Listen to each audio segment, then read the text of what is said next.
The Gears of Time, a steampunk tale. In the soot-choked skies of Cogsreach, where iron towers scraped the clouds and steam hissed from every crack in the cobblestone, Professor Alaric Thorne adjusted the brass lenses of his chronoscope. The machine buzzed, its gears whirling in a rhythm that echoed the tick of every tower clock in the city. Beside him, Mary Bellamy, his young assistant with grease-stained gloves. "Is it working?" Alaric's monocle glinted. "It's more than working. The chronoscope has located a temporal rift stable, wide enough to send the Aetherwing through." Mary's heart pounded. The Aetherwing, Alaric's prized airship, was the pinnacle of steam-age engineering. Copper wings, turbine thrusters, and a reinforced hull lined with brass-plated rivets.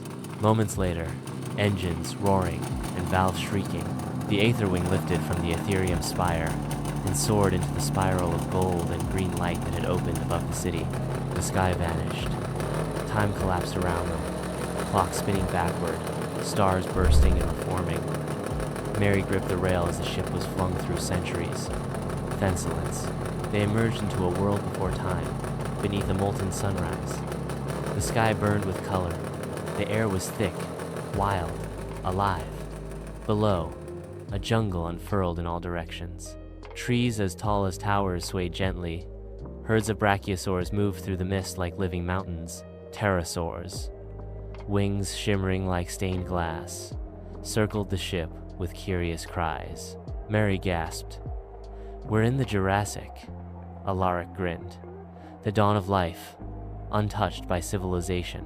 The Aetherwing cruised above a crystalline lake, its surface broken by the coils of bioluminescent serpents glowing faintly in the morning haze. Strange calls echoed through the valley. Volcanoes smoked on the horizon. Suddenly, a roar shook the sky. Vast and terrible, burst from the trees below. It charged a fleeing herd of hadrosaurs, jaws wide.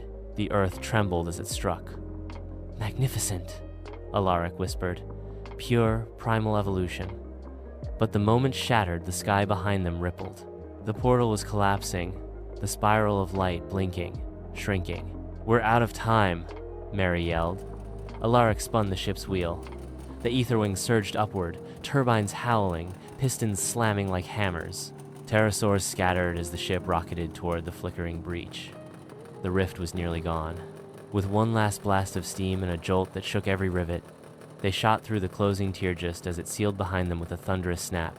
Back in Cogsreach, the Aetherwing coasted to a stop atop the Aetherium Spire, its hull scorched and wings scratched by prehistoric claws. Mary stepped off, eyes wide, a single iridescent feather clutched in her hand. "That was real," she breathed. "We flew through time." Alaric smiled. "And we shall again. Time is just another machine, Mary, and we've learned how to wind it."